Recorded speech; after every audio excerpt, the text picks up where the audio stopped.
Olá, amigos. Então hoje eu estou aqui para falar sobre o Brasil. Jair Messias Bolsonaro venceu as eleições para presidente e agora eu pergunto quais são os próximos passos que daremos. Hoje eu vi uma vitória no nível das histórias bíblicas, algo do tipo Davi contra Golias, Samar contra os filisteus, Gideão contra os midianitas, Moisés contra Faraó. Jair Bolsonaro, um homem simples, sem dinheiro, sem mídia, ferido a facada, que de dentro de sua casa, de chinelo e pijama, venceu um verdadeiro império do mal, sagrando-se o presidente da República Federativa do Brasil. Você sabe que os inimigos de Bolsonaro não foram poucos. Contra ele não estava somente o PT, o PSOL e seus outros aliados políticos. Contra ele estava a própria Ursal, os ativistas gays, os abortistas, os defensores da liberação das drogas. Contra ele estava o poder e o dinheiro público. O STF também estava contra ele. A poderosa mídia, em especial a própria Globo, que nos limites dos termos da política brasileira que conhecemos, ela parecia ser onipotente. Todos caíram diante de um só homem. Bolsonaro venceu o próprio poder da mentira, que fez marcas profundas na história brasileira e matou o nosso patriotismo. Bolsonaro, na minha opinião, venceu o próprio diabo, o maior patrocinador do império do mal na Terra. Tudo isso porque Deus decidiu ficar ao lado dele, mesmo diante de todos os seus defeitos e limitações. Vendo Bolsonaro eleito, eu sou impulsionado a dar glória a Deus.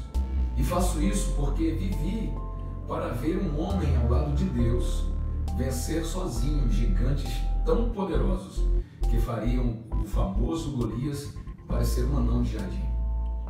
Eu me empolgo com essa vitória, minha fé é revigorada, meu ânimo se multiplica. De fato, a verdade é mais forte que a mentira. Se Deus é por nós, quem será contra nós? Bem-aventurado de verdade é o homem que teme ao Senhor, como diz o Salmo 128, verso 4. Bolsonaro é o novo presidente. E agora? Quais os próximos passos que daremos? Não vamos transferir para as costas do nosso capitão a responsabilidade de todas as mudanças sociais, espirituais, morais, públicas e políticas que devem ser cumpridas. Essa responsabilidade é de todos nós brasileiros, especialmente os cristãos. Oramos e lutamos até aqui. Vamos continuar orando e lutando até a guerra acabar. As eleições, elas foram uma batalha. A guerra é muito mais extensa e persistente. Em 2 Timóteo 3,17, Paulo diz que o homem de Deus seja perfeito e perfeitamente instruído para toda boa obra. Nas mínimas coisas do nosso dia a dia, Deus deve ser louvado por nossas atitudes. Oramos e lutamos para destronar o mal e a corrupção, mas essa guerra não chegou ao fim. Agora é hora de retirar da alma brasileira essas marcas malditas que nos caracterizam, como por exemplo a malandragem, a vadiagem, a prostituição infantil, a infidelidade conjugal e a infidelidade nos contratos. Agora é a hora para aprender, sem depender do presidente para isso, a sermos honestos nas mínimas coisas. Quem quer um Brasil com uma política honesta tem que dar o exemplo em casa, pagando suas dívidas, limpando seu nome no SPC, cortando o gato na luz, na água, na internet, na TV a cabo e etc. Engana-se quem pensa que o exemplo tem que vir do político. O exemplo, como nós sabemos, deve vir de cima. E o povo está acima do político. Não é o político que está acima do povo. Logo, se estamos acima do político, o exemplo deve começar por nossas casas, por cada um de nós. Eu quero ver o tempo em que o Brasil será tido como o povo mais honesto da terra, por causa da influência cristã em sua formação cultural. Não podemos incorrer no mal denunciado por Paulo quando escreve a Tito dizendo no 1º capítulo, verso 16: confessam que conhecem a Deus, mas negam-no com as obras, sendo abomináveis e desobedientes e reprovados para toda boa obra. Não adianta a gente dizer que conhece a Deus e negá-lo com as nossas atitudes. É Essa jornada é longa, não será fácil remover esse câncer da corrupção de dentro das nossas almas. Até o momento, o homem que se declarou o mais honesto do Brasil, tão honesto que se perdesse para alguém era só para Jesus Cristo, está na cadeia, condenado a 12 anos. Isso é irônico, mas é a realidade nossa. Eu creio no poder do sangue de Jesus e no seu infinito amor para curar a nossa nação. E isso vai acontecer em nome de Jesus. Outra coisa que exigiremos de nós nesse processo de reconstrução no Brasil é reacender o hábito da oração. Em Efésios capítulo 6, verso 12, Paulo diz que a nossa luta não é contra pessoas, não é contra carne e sangue. A nossa luta é contra principados e potestades, demônios, poderes das trevas no mundo espiritual. O voto foi uma expressão da nossa vontade. Ele é soberano e decide quem nos reinará. Mas essa expressão tem de ser acompanhada por uma cobertura forte e constante de oração. O Brasil tem entronizado vários deuses e deusas sobre si. Deuses da prostituição, da malandragem, da injustiça, da idolatria, e faltou pouco para entronizar o famoso e terrível Deus Moloque, Deus do infanticídio, quando tentar aprovar a lei do aborto. É hora de mudar essa realidade no mundo espiritual. É hora de expulsar as trevas e aceitar a luz. É hora de levantar a guerra que até agora travamos nas ruas e nas redes sociais para um mundo superior, para um mundo sobrenatural, e dizer a Satanás e a seus demônios que o território do Brasil tem um novo mandatário. O Brasil é do Senhor Jesus. Jesus ensinou que uma casta de demônios não sai senão com jejum e oração. O que dizer então das terríveis legiões malignas que regem o Brasil por tantos anos? Como elas serão expulsas? A receita é a mesma, jejuando e orando. Como diz em 2 Crônicas, capítulo 7, verso 14, se o meu povo, Deus falando, que se chama pelo meu nome, se humilhar e orar e buscar a minha face e se converter dos seus maus caminhos, então eu ouvirei dos céus, perdoarei os seus pecados e sararei a sua terra. Então, esse é o resumo de tudo que teremos que fazer.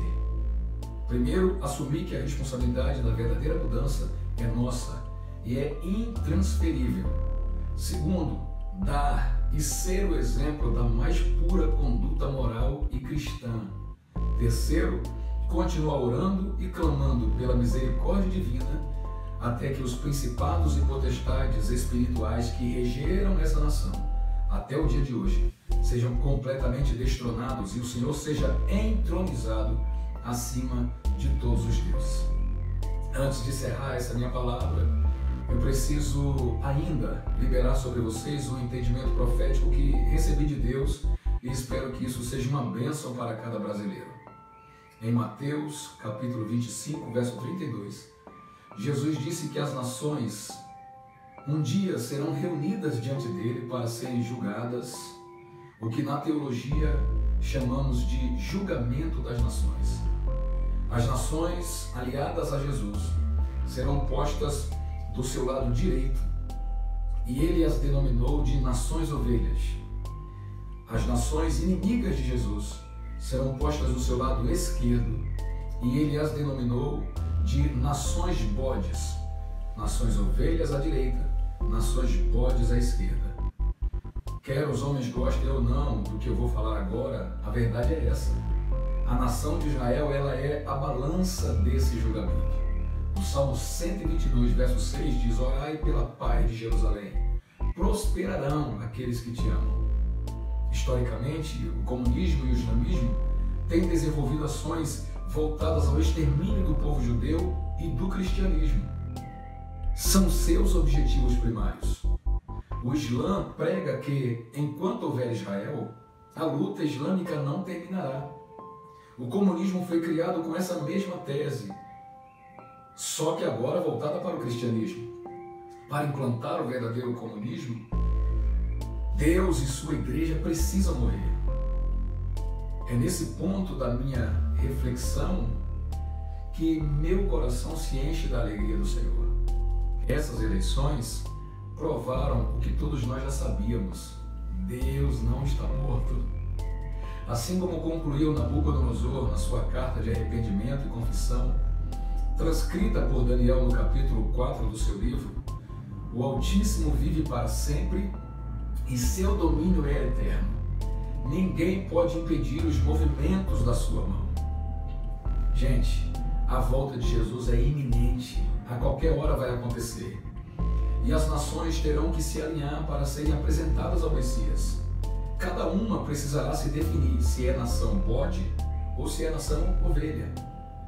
As nações bodes terão claramente um perfil político e público de oposição a tudo que se chama Deus, Igreja e Israel.